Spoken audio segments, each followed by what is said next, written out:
क्या बात है शिवमल, तुम्हारी जमीन तो एकदम सूख गई है। बेकार में मेहनत करके खेती करके और क्या करोगे? मुझे दे दो, मजदूर लगा के मिट्टी डाल के देखता हूँ, शायद कुछ हो जाए। नहीं लालू बाबू, 7 पुश्तों की जमीन है, आपको दे दूंगा तो करूंगा क्या?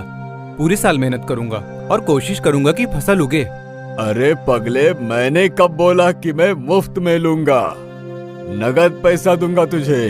बोलो कितना चाहिए, बोलो, मैं आज ही कागज तैयार करके लेके आता हूँ। नगद पैसों की तो मुझे भी बहुत जरूरत है। बुढ़ी माँ, बीमार बीवी और शादी करने लायक हो गई बेटी।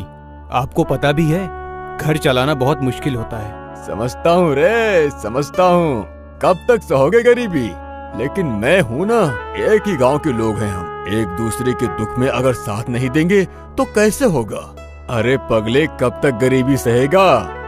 ये देख, मेरी जमीन का कितना बुरा हाल था। वो तो मोहन की ही गलती है, वो बहुत आलसी था। वो जो भी हो, तेरा ही तो पड़ोसी था वो।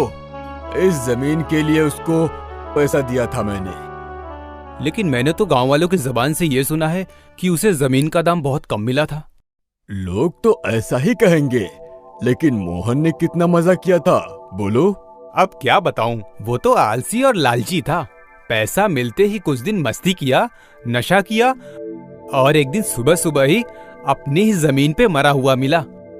वो जाने दे, मर गया अच्छा ही हुआ, किसका क्या नुकसान हुआ है। और उसके बाद से ही मेरी जमीन पे फसल ही फसल उग रही है, वो देख।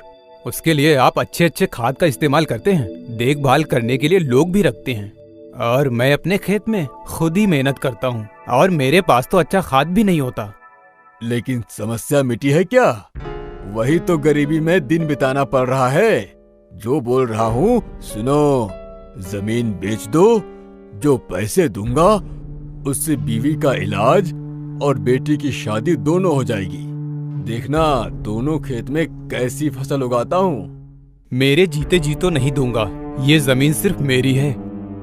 इस बार भी मैं दुगनी मेहनत करके फसल उगाऊंगा, शायद मेरे अच्छे दिन आए। मरेगा मरेगा, अच्छी बात तुझे समझ में नहीं आई ना? देखना, सबक तुझे तो मैं सिखा के ही रहूंगा। देखता हूँ कितने दिन तक तू ये जमीन नहीं बेचता है।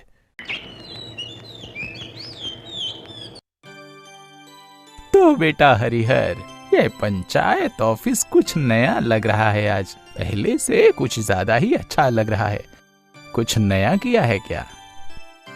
चमचम काका, ये सब माली काका के हाथों का कमाल है। कल आके बोला कि घर साफ करेगा। मुझे तो ये सब समझ में नहीं आता। उसने कहा कि घर के फर्नीचर इधर उधर करने पर एक नया घर जैसा अनुभव होता है। जो सामान यूज नहीं होता उसको हमें या तो कबाड़ी को दे देना चाहिए या किसी जरूरतमंद को दे देना चाहिए। बिल्कुल सही कहा उसने तुमसे। अगर पुराने सामान को हटाएंगे नहीं तो नया कहाँ से आएगा। अब शायद मैं भी पुराना होता जा रहा हूँ, इसलिए हमारी जगह भी कोई ना कोई नया चेहरा होना चाहिए।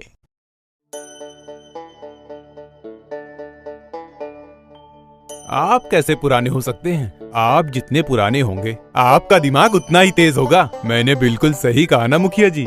हाँ,